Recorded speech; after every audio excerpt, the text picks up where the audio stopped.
अस्सलाम वालेकुम नाजरीन, आप मेरा YouTube चैनल उफक टीवी देख रहे हैं। उम्मीद करता हूं कि आप खैर खैरियत से होंगे और तंदुरुस्त तवाना जिंदगी गुजार रहे होंगे। हम उफक टीवी पर सियासी मैदान में आने वाली तब्दीलियों को डिस्कस करते हैं और अपने तजुर्बात और तजियात की रोशनी में आने वाले हालात की पेशीन गोई भी करते हैं। नाजरीन, आज के टॉपिक को शुरू करने से पहले आप लोगों से रिक्वेस्ट है कि आप मेरे इस YouTube चैनल उफक टीवी को सब्सक्राइब करें और बेल आइकन का बटन दबा दें ताकि आने वाली हर वीडियो आपको वक्त पर मिल सके। शुरू करते हैं आज के टॉपिक को। नाज़रीन, बढ़ते हैं हम आज के टॉपिक की तरफ। नाज़रीन, आजकल पाकिस्तान मुस्लिम लीग नून की लीडरशिप और उनके इत्तेहादी आला अदलिया पर हमलावर हैं। उनके हमलावर होने की जो वजूहात हम कुछ देखेंगे, इसमें जो सबसे बड़ी वजह है वो है सुप्रीम कोर्ट में इस वक्त 90 दिन के अंदर KPK और पंजाब असेंबली में इलेक्शन करवाने का जो केस चल रहा है, उसकी एक वजह यह है क्योंकि पाकिस्तान मुस्लिम लीग नून और उसके इत्तेहादी इस वक्त इलेक्शन से भाग रहे हैं, तो वो ये नहीं चाहते सुप्रीम कोर्ट इस तरह का कोई फैसला करे कि वो 90 दिन के अंदर इलेक्शन करवाने का कहे। इसलिए वो आला अदलिया पर इस वक्त हमलावर हैं,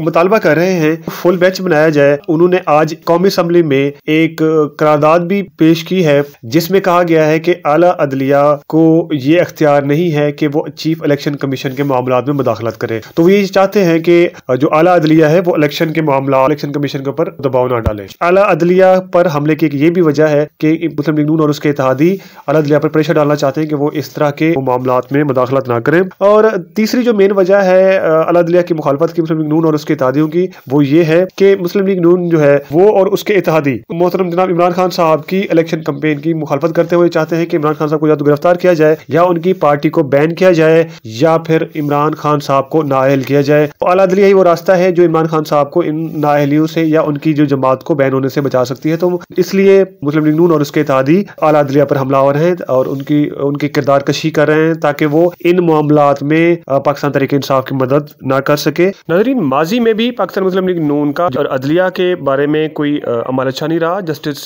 सजाद साहब की अदालत पर मुस्लिम लीग नून ने ही अपने वर्कर्स के थ्रू हमला किया था। ये फुटेज भी आप इस वीडियो में देख सकते हैं।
नाज़रीन, अब हम आते हैं मोहतरमा मरियम नवाज साहिबा की एक ट्वीट पे जिसमें वो कहती हैं कि 4 और 3 की रेशो से उनके बाकौल सो वोट एक्शन का फैसला हुआ था, उसको क्यों बदला गया। तो मोहतरमा मरियम नवाज साहिबा जिन 2 जजेस को ऐड करती हैं वो जस्टिस जमाल मंदुखिल साहब और जनाब जस्टिस अतर मिनल्ला साहब हैं जो कि बेंच से निकल गए थे। आपकी इत्तला के लिए अर्ज है कि जो 9 रुकनी बेंच बनाया गया था सो मोटो एक्शन का KPK और पंजाब में इलेक्शन की जो तारीख का जिसने तयन करना था, लेकिन वो जो बेंच है वो फिर बाद में टूट गया था। इनिशियली जो बेंच बनाया गया था उसमें चीफ जस्टिस पाकिस्तान जनाब उमर अता बंदयाल साहब थे और उनके साथ थे जस्टिस इजाजुल एहसन साहब थे, जस्टिस मंसूर अली शाह साहब, जस्टिस मुनीब अख्तर साहब, जस्टिस याया अफरीदी साहब, जस्टिस नकवी साहब, justice Jamal Khan Mandokhail, justice Muhammad Ali Mazhar and justice Athar Minallah साहब थे। तो शुरू में ये इन 9 अफराद पर बेंच मुश्तमिल था, लेकिन मुस्लिम लीग नून ने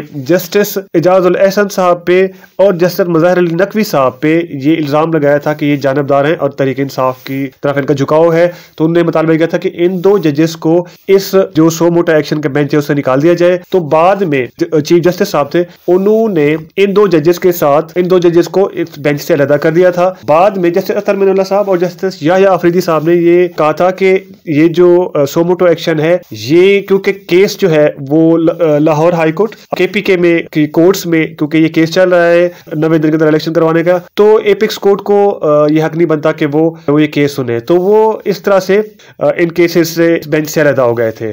तो बाकी जो 5 लोग थे उन्होंने फिर इस केस को सुना था। जो 5 जजेस जिन्होंने इस सो मोटो एक्शन केस सुना था उसमें जनाब चीफ जस्टिस जनाब जस्टिस उमर अता बंदयाल साहब, जस्टिस सैयद मंसूर अली शाह साहब थे, मिस्टर जस्टिस मुनीब अख्तर साहब थे, जस्टिस जमाल खान मंदूखेल साहब थे और जस्टिस मोहम्मद अली मदर साहब थे। अच्छा, इन 5 रुकनी जो बेंच था, इनमें से 3 जो जजेस थे उन्होंने ये फैसला किया कि 90 दिन के अंदर KPK और पंजाब में इलेक्शन करवाए जाएं, और इनमें से जो 2 जजेस थे उन्होंने इख्तलाफी नोट लिखा था। अच्छा, इस बेंच में से जिन 2 जजेस ने इख्तलाफी नोट लिखे थे उसमें जनाब जस्टिस सैयद मंसूर अली शाह साहब थे और जस्टिस जमाल खान मंदूखेल थे। इनका कहना था सुप्रीम कोर्ट को इस केस का सो मोटो एक्शन नहीं लेना चाहिए था। इलेक्शन 90 दिन के अंदर इलेक्शन कराने के मामले में वो इस बात पर मुत्तफिक थे।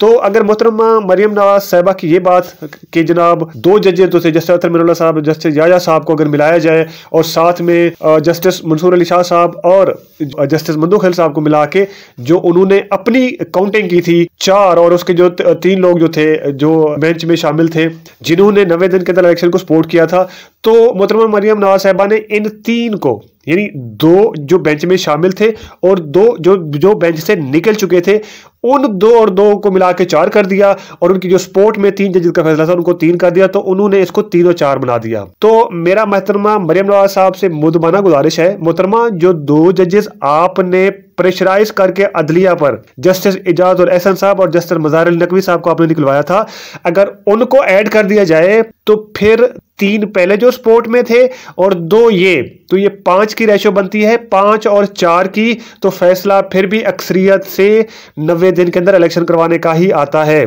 इसलिए मेरा ख्याल है कि अवाम को अब मजीद बेवकूफ़ नहीं बनाया जा सकता। नाजरीन, इस तरह के फैसले माजी में पाकिस्तान तहरीक इंसाफ के साथ भी होते रहे, जिसमें सबसे बड़ा फैसला था जनाब डिप्टी स्पीकर पार्लियामेंट जनाब कासिम सूरी साहब का था, जिन्होंने कौमी असम्बली डिसॉल्व कर दी थी और इलेक्शन होने वाले थे, तब जाके एक सो मोटो एक्शन लिया गया। जनाब कासिम सूरी साहब की रूलिंग को कलअदम करार देके असम्बलियां बहाल कराई गई, और इस टोले को, जिसकी वजह से ये टोला हमारे मुल्क पर मुसल्लत हुआ और इसके असरात हमारे कौम के सामने हैं। तो इस फैसले को भी पाकिस्तान तहरीक इंसाफ ने कबूल किया था, जिसको आज तक मुतनाज़ जरूर कहते हैं, लेकिन इस फैसले की आड़ में वो अदलिया को निशाना नहीं बनाते।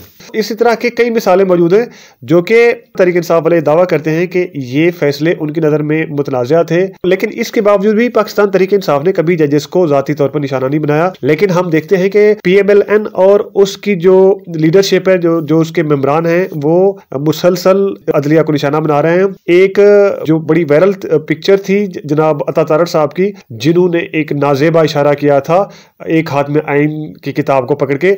इसी तरह से जनाब राना सनाउल्लाह साहब, मोहतरमा मरियम नवाज साहिबा और दीगर जो PMLN के अरकान हैं, उन्होंने भी गाहे बगाहे पाकिस्तान की आला अदलिया को निशाना बनाया है।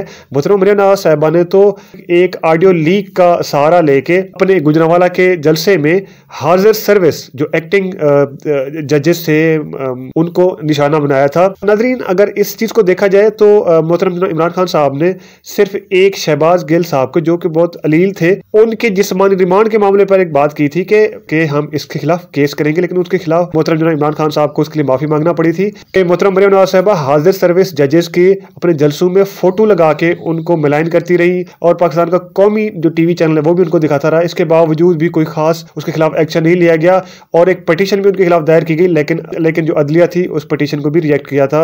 अगर देखा जाए तो अदलिया के जो बाज़ाहिर जो लग रहा है मतलब PMLN की तरफ ही टिल्टेड है। इसी तरह से आप देखें तो जनाब अजहर मशवानी साहब 5 दिन हो गए हैं लापता हैं, लेकिन अदलिया इसके बारे में कोई खास एक्शन नहीं ले रही। चीजें देखी जाए तो बाज़ाहिर जो अदलिया का झुकाव है मुस्लिम लीग नून और उसके तादियों की तरफ लगता है, लेकिन इसके बावजूद पाकिस्तान तहरीक इंसाफ अदलिया के साथ खड़ी है।